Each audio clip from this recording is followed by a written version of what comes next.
Hey everybody, Tom Barnes stories from the 78. Halloween just finished up and now it's time for Thanksgiving.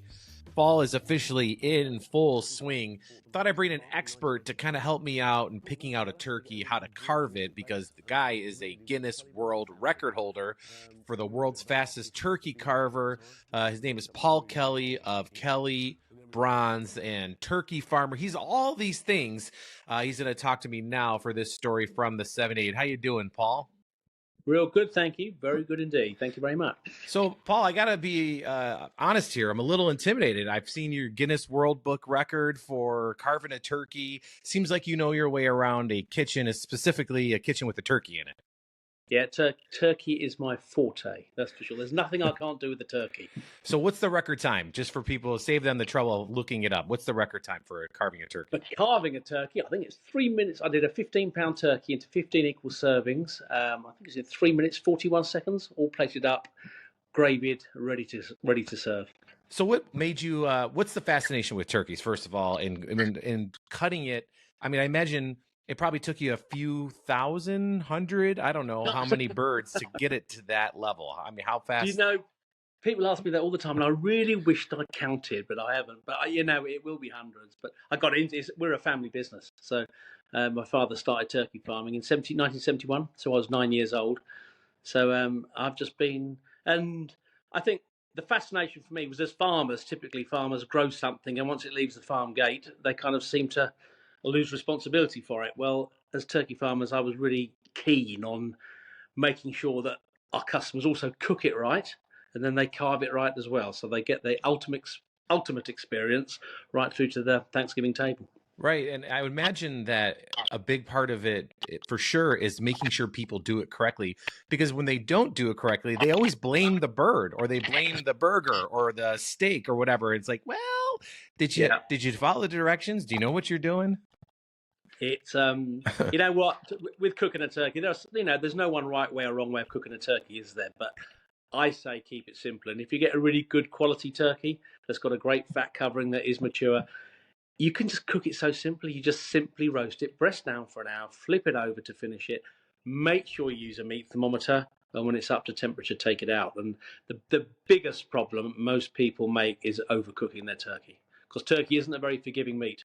No. So if you do overcook it, it goes downhill very quickly. Yeah, I was watching one of your videos, and it said that a lot of people make the mistake of when they take a turkey out, they don't let it just cool. They want to cover it right away, which is still then cooking the turkey, right? That's a disaster. I don't know what it is.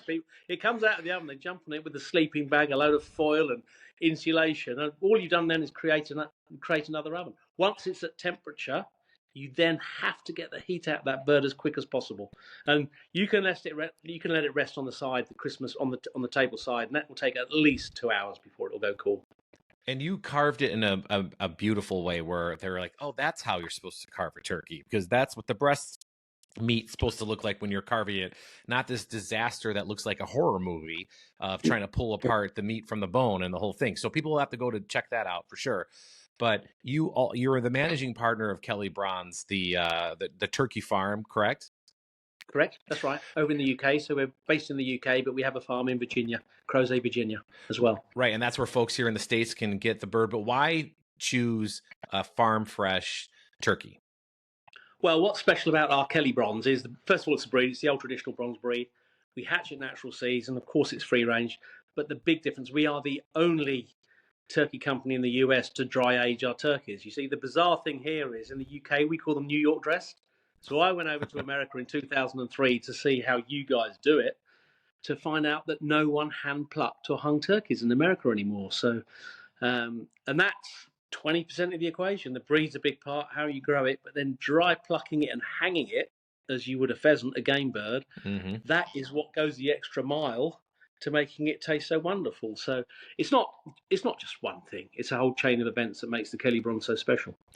And what would you say, being that you said 30 miles north of London, and you have this farm in the UK, what's the biggest difference on the Americans way of going about turkeys that surprised you versus what you guys do in London? I mean, because Thanksgiving is an American holiday, obviously. So, like, Yeah. were you like, oh, these American, like, because I mean, I'll be honest, sometimes our cooking methods are a little weird and a little strange. And sometimes you'd like, where did we get this from? So, Yeah. and we bastardized some recipe from Mother England, if you will. The thing that absolutely gobsmacked me was the deep frying thing, the putting it in. It's very American of us, Oh, isn't it? oh my! And is that dangerous or what? I mean, it is. I've tried it here, and you get it right. It's delicious, but it's a lot of trouble, I would say, and it's really not necessary. If you roast a turkey well, in my opinion, it can be sublime. Yeah, I think the biggest mistake Americans make is when they do it and they use a frozen turkey, and then you have your house burned down because it's like a Yeah, bomb going off. So you'd be surprised though, every year here in the States, there are news stories running about don't deep fry your turkey if it's frozen and do it outside, even if it's not frozen. There's a whole thing. But yeah, I agree with you. Roasting a turkey properly, there is nothing better. You do it just right, and it's, falling off oh, the yeah. bones. It's It's phenomenal. beautiful. You get a good, and it really upsets me as a turkey farmer when people say turkey's dry, it's flaky. If you're going to get a really young, immature bird that hasn't laid down any fat, it's not going to taste good, but it's cheap. If you get a really good mature bird that's been dry plucked, that's been hung, and then you cook it right, I really don't think you'll struggle to get something better. So how does it work in terms of like if I wanted to order something here for the Thanksgiving holiday, I go to your website and walk through it, and then what's the process from ordering it online to showing up at my door? Yeah, well, if you order it online, we'll deliver it to your door. I think it's the Thursday before Thanksgiving. All our birds are dry plucked, so we do nationwide delivery. We're the only USDA licensed plant in the whole of America that does these dry plucked turkeys. So we can ship nationwide. We've got outlets on the East Coast in New York and in Virginia as well, but we can ship nationwide. That's fantastic. And before Thanksgiving, so you have some time to prep it, and I'd imagine just keep it in the fridge, right? And you don't want to put it on the freezer or any of that stuff because that's will destroy the turkey, right? No, I mean the shelf life on our bird is you get 2 or 3 weeks because it's dry processed. Right. Well, Paul, it's been a pleasure talking to you. And for people want to go to the site, can you hand out the site right here? And what are the price ranges for the turkey? They're ranging from, I mean, the US, it's anything from something like $100 to 180. So they're a lot of money, but they're 3 times the age, dry plucked and hung. And once you've had one, you don't go back. That's what I reckon.